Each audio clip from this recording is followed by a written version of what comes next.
네, 유한타증권 유동원 본부장님 바로 모셔볼게요. 안녕하세요. 안녕하세요. 네. 안녕하십니까. 본부장님 이번 주 좀 빨리 갔나요? 왜 이번 주 내가 빨리 갔다고 느껴지죠, 자꾸? 휴장을 하러 미국 휴장을 다녀서 해서 그런가요? 뭐 그런 영향이 있을까요? 점점 빨리 가고 있습니다. 또 그렇게까지 또 정확한 말씀을. 네, 어쨌든 이번 주 되게 좀 빨리 갔는데 네. 뭐 어떻게 보셨습니까, 시장 전체적으로? 그 시장이 예, 우리가 지금 빨리 지나간다고 생각하는데 네, 실질적으로 모든 산업의 어떤 움직임이라든지 변화가 생각보다 빨라요.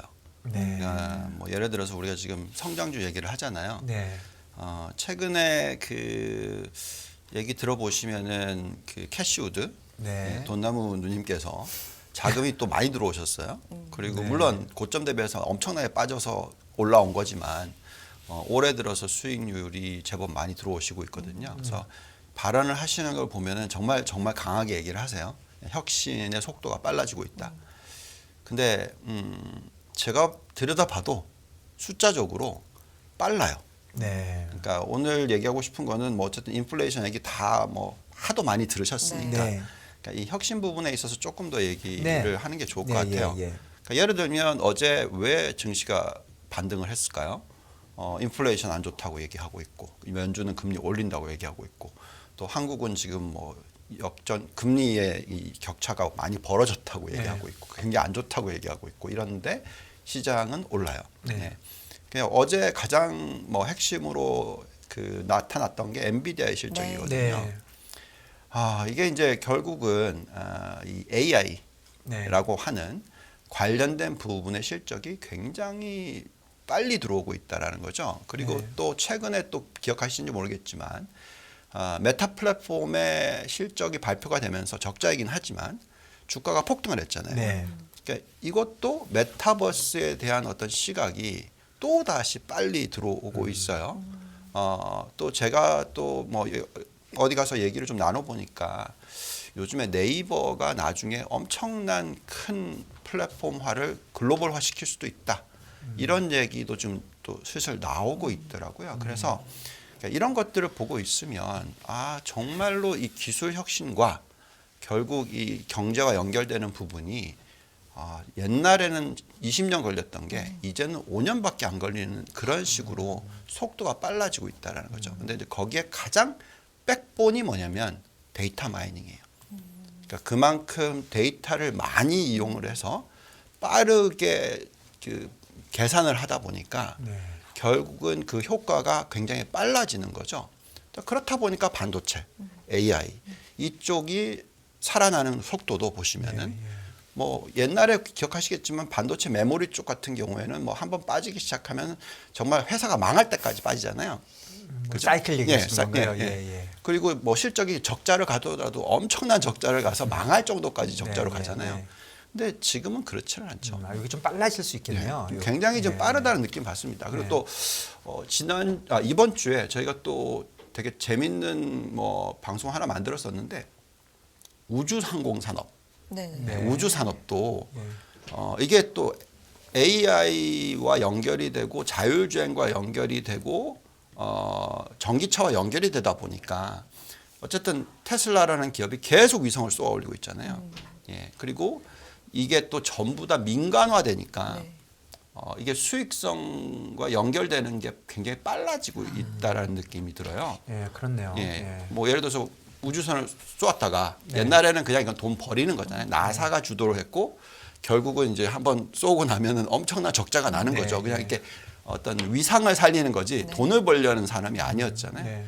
근데 이제는 이제 위성을 쏘아 올리는 개수가 왕창 늘어나면서 거기에 관련돼서 또 위성에 관련돼서 어떻게 하면 또 회수하는 부분, 우주선을 쏘아 올렸다가 다시 회수하는 부분, 이런 식으로 그 흔히 말하는 효율성이 높아지고 있다는 거죠. 그래서 지금 자꾸 느끼는 거는 이 템포에서 뭐 인플레이션 다 떨어질 때까지 기다리고 미 연준이 금리를 피봇을 할 때까지 기다리고 그러면은 늦어요. 제가 볼 때 주식 투자를 하는 게. 그러게 네. 너무 빨리 가고 있다. 네. 그렇게 갈 수도 있기 때문에 지금 현재 시점에서는 너무 비관적으로 자꾸 비관적인 방송만 보지 마시고 될 수 있으면 어떤 쪽에서 지금 혁신이 일어나고 있고 왜 엔비디아가 아니 실적이 마이너스 65%인데 왜 주가가 14%인가요? 폭등을 하냐. 네. 그러니까 이걸 이해를 해야 된다는 네. 거죠. 그래서 그거는 확실히 지금 굉장히 템포가 빨라지고 있다라는 부분을 얘기를 해드릴게요. 네. 그래서 그렇게 시작을 하고요. 네. 자 어쨌든 뭐 그래도 다들 걱정하시는 인플레이션 부분을 좀 짚어보면은 저는 이제 이걸 보고 있으면은 많이들 걱정은 하시지만 어떻게 보면은 그 이번 한번 올리고 나서 또 다시 인플레이션이 올라가는 거하고는 연결이 되기에는 좀 무리가 있지 않나 이런 생각을 합니다. 이게 또 우리가 얘기하는 이 혁신과 연결이 돼 있는데 어쨌든 인플레이션이 지금 안 좋게 나오는 이유는 주거비랑 식품 때문이잖아요. 근데 이제 식품 쪽은 뭐 아직까지도 러시아 우크라이나 전쟁이 있지만 기본적으로 이건 잡힌다고 보시는 게 맞죠. 저희가 네. 전에도 보여드렸지만 벌써부터 이제 빠지고 있고 연말로 갈수록 많이 빠질 겁니다. 네. 그리고 이제 이 주거비 부분이 이제 문제인데 이 주거비 부분도 저희가 보여드렸듯이 이제 주택 가격이 빠지고 나면 어느 정도 시간이 지나고 나면 빠진다라는 거고요. 그래서 지금은 더 속도가 빨라질 수 있어요. 전에는 좀 더 길었습니다. 네. 근데 여기 보시면 조금만 더 오르다가 빠지죠. 그래서 요번에는 정말 얼마나 더 오를지는 정확하게 모르겠으나 아마도 하반기에는 확연하게 빠지는 모습이 나올 거다라고 생각을 해요. 그렇다면 이 인플레이션 이슈는 거의 다 잡혔다고 생각하는데 결론은 뭐냐면은 앞으로 다시 인플레이션이 올라가는 모습이 나오려면은 임금 상승률이 높아야 되고 여기에 또 가계가 어떻게 보면 이제 펀더멘털이 너무너무 좋아서 다시 인플레이션을 자극하는 요소들이 나타나야 되는데 그런 모습은 아니에요. 4, 4분기 실적 나온 걸 보고 있으면은 GDP 숫자 나온 거 있으면 여전히 소비는 괜찮은데 네. 생각보다 덜. 예, 이런 숫자이고요.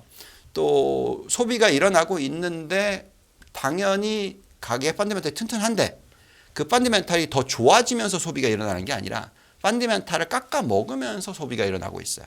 그러니까 즉 옛날에 임금 상승률이 10%였다면 네. 지금은 3%라는 거고 옛날에 부채 비율이 예를 들어서 70%였다면 지금은 75%라는 거고 뭐 이런 식으로 기본적으로 좀 펀더멘털을 좀 써가면서 그 갭이 점점 줄어드는군요. 예, 그렇죠. 네. 그렇기 때문에 근데 그렇다고 하더라도 이게 너무 나쁘다 이건 또 아니고 네. 그렇다 보니까 어떻게 보면 이제 골디락스로 갈 가능성이 더 높아지는 케이스라는 거죠. 그래서 많은 분들은 이 더블탑 그러니까 항상 과거에 보시면은 인플레이션이 한번 빠지고 나서 다시 임금이 계속 상승을 하니까 또 다시 올라가는 모습의 낙타 등을 항상 얘기하거든요.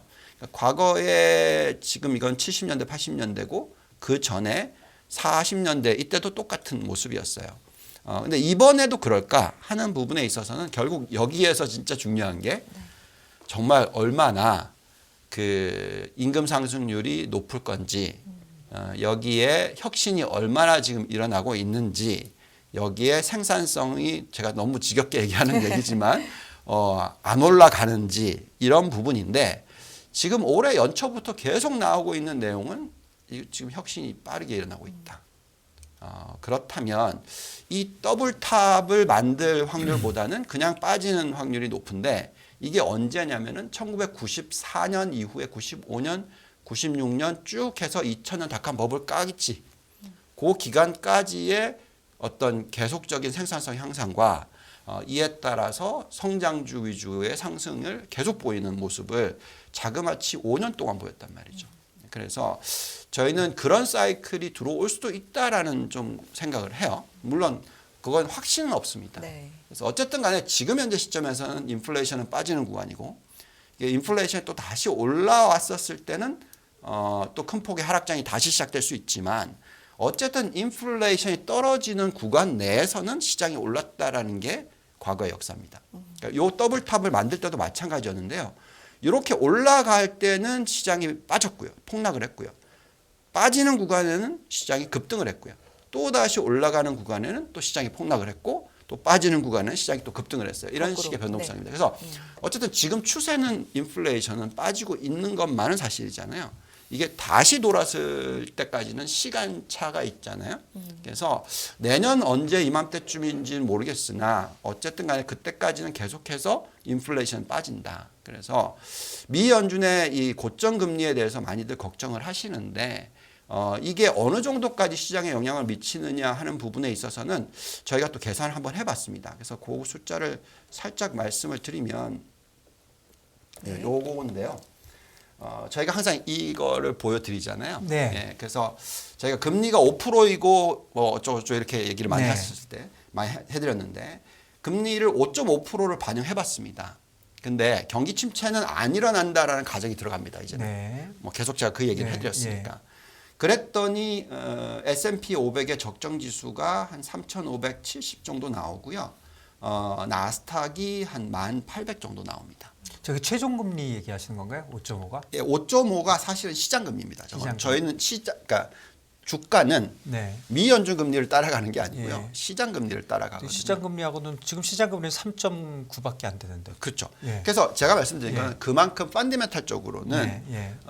이 금리 수준이면 네. 더 올라갈 룸이 있다라는 네, 거죠. 예, 예, 그래서 예. 정말 최악의 시나리오, 저희가 항상 최악의 시나리오를 네. 얘기를 할 네. 때 그 금리를 집어넣고 봤었을 때 이렇다라고 얘기해드리면서 저점을 얘기를 해드렸잖아요. 네. 그러니까 그게 지금 저점을 봤었을 때 정말 저걸 걱정을 하면 네. 시장은 최대한 빠지더라도 3,600, 1,800 그러니까 전 저점보다는 높은 저점을 만든다라는 거죠. 5.5까지 가더라도. 네. 예. 예, 그런 걱정을 하더라도. 네, 예. 예. 그래서 그러니까 저희는 이제 그렇게 생각하는 거고요. 근데 반면에 올해 연말에 금리가 지금 현재 수준이 3.8% 네. 또는 3.5%. 네. 장기적으로는 더 빠질 수도 있죠. 근데 네. 어쨌든 간에 3.5% 수준이 유지가 되고 경기 침체가 올해 없고 또는 내년에 없다까지 집어넣으면은 지금 지수 대비해서 S&P는 15%, 30% 올라가야 되고 나스닥은 지금 지수 대비해서 20%, 40% 올라가야 된다라는 답이 나온다는 거죠. 네. 즉 경기 침체가 올해 안 일어나면 15%, 20% 오르고 끝이에요. 내년에 일어나면. 근데 그게 아니라 내년에도 또 안 일어나. 계속해서 ROE가 좋고 계속해서 생산성 향상이 일어나고 경기 침체가 안 일어난다는 가정을 집어넣게 되면은 올해도 오르고 내년도 오를 수 있는 케이스가 나올 수가 있다는 거죠. 그래서 네. 예, 저기 조금 그냥 하나 질문은 네. 불과 한 서너 달 전에 비하면 지금 저런 거 해주실 때도 보면은 그 금리에 대한 주가의 그 뭐라 그럴까 민감도가 네. 조금 떨어진 것 같아요. 여기에는 예. 지금 아까도 말씀을 드렸지만 경기 침체의 가정이 안 들어가는 겁니다. 네. 그러니까 경기 침체의 가정이 들어가면 이익 증가율을 저희는 지금 그냥 컨센서스를 지금 요걸 쓰는 거고요. 네. 전에 보여드렸던 건 뭐냐면은 컨센서스가 아니라 뭐 이익이 안 늘어난다더라 또는 이익이 마이너스 10% 감소한다더라 이렇게 가정을 집어넣고 계산했었을 때 민감한 거죠. 네. 맞는 말씀이시죠. 네. 그래서 그만큼 지금 이 실적이 금리 대비해서 덜 민감하다. 그게 무슨 얘기죠? 금리 대비해서 경기 침체가 일어날 확률이 떨어졌다. 똑같은 얘기죠. 예, 그렇네요. 그래서 덜 민감하다라고 네. 말씀을 드릴 수 있을 것 같습니다. 그렇군요. 네. 그래서 결국은 그 경기 침체가 일어나느냐 안 일어나느냐 하는 부분에 있어서의 어떤 이슈가 될 텐데 맞아요. 하드냐, 소프트냐, 예, 노냐, 노냐. 말이 많아요. 네. 근데 저희는 어쨌든 제가 그래도 은행을 정말 오랫동안 들여다봤기 때문에 네. 일시적으로는 센티먼트 가지고 즉 네. 펀디멘탈이 안 나쁜 경우에 네. 일시적으로는 경기가 위축이 될 수는 있어요. 네. 아 큰일 날 거라는 어떤 걱정 때문에 불안감 때문에는 있으나 진짜로 경기 침체가 세게 들어올 때는 실질적으로 내가 돈을 쓸 게 없고 실질적으로 내가 경기가 안 좋아지는 거에 너무 힘들어. 그래서 뭐 직장도 못 얻고 뭐 이런 케이스가 될 때거든요. 근데 지금 현재의 숫자를 들여다봤었을 때는 그렇게까지 갈 때까지는 아직 한참의 시간이 남아 있다라는 얘기를 자꾸 해드리는 거고 은행권에서도 그렇다면은 계속 대출을 해준다라는 거죠. 그러니까 이 사람을 보고 있는데 이 사람이 계속 직장이 있어요. 물론 임금 상승률은 별로 높지 않지만 계속 대출해 준다라는 거죠. 갚을 수 있는 캐시플로우가 있다고 생각할 땐 대출해 준단 말이죠. 네. 그래서 지금 현재 시점에서는 은행권의 펀디멘탈이 튼튼한 데다가 여기에 가게나 기업들의 펀디멘탈이 튼튼하니 계속해서 이익을 벌어들이기 위해서 대출을 해주고 네. 이 사이클은 계속 이어진다라는 거죠. 그래서 저희의 판단에는 빨라야 내년 하반기라고 자꾸 말씀을 드리고 있습니다. 네. 더 길어질 수도 있어요. 네. 그러니까 그게 더 길어지는 방법은 뭐냐면 미 연준이 더 이상 유동성을 회수 안 하면 돼요. 네. 지금은 굉장히 네. 빨리 올라가는 이유가 네. 예금 증가율이 마이너스인데 대출 증가율만 올라가는 거거든요. 네. 그러면 이거는 펀디멘탈이 나빠지는 거잖아요. 그렇죠. 근데 예금 증가율도 같이 늘기 시작하면 사실은 이 올라가는 속도가 더뎌지죠. 그러면 이게 경기 침체와 연결되는 타이밍이 지연이 계속되겠죠. 네. 그래서 저희는 어쨌든 내년 하반기를 보고 지금은 투자를 하는 게 맞다. 네. 그러니까 내년 하반기가 정말 경기 침체가 올지 안 올지는 모르겠으나 온다 하더라도 내년 상반기까지는 투자를 계속 하다가 상반기에 털어야 되겠죠. 네. 보통 경기 침체가 오기 바로 전에 고점을 찍거든요. 네. 예, 그래서 지금은 이제 그런 패턴의 투자가 중요하다라고 말씀을 드립니다. 경기 침체가 혹시 온다 하더라도 굉장히 뒤에 온다는 거죠. 그렇죠. 내년 하반기니까. 네. 24년 네. 하반기. 그렇죠. 예. 1년 반 예, 뒤 예. 정도 보고 있습니다. 네, 여기서 이제 또 많은 분들이 제가 지난주에도 와서 이 얘기를 해드렸는데 결국 가계가 돈을 쓰는 데 있어서의 방법은 내가 가지고 있는 저축을 쓰는 게 있죠. 그렇지만 소득이 적은 사람들의 입장에서는 크레딧을 쓰겠죠. 신용을 쓰겠죠. 네.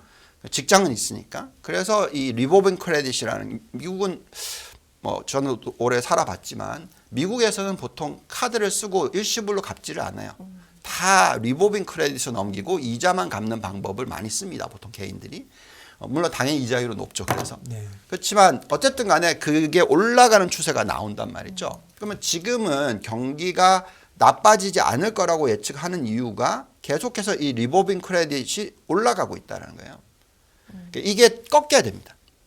이게 이제 올라가는 속도가 많이 떨어져야 돼요. 네. 근데 이제 그렇게 되고 그 과정에서 연체율이 같이 올라가게 됩니다.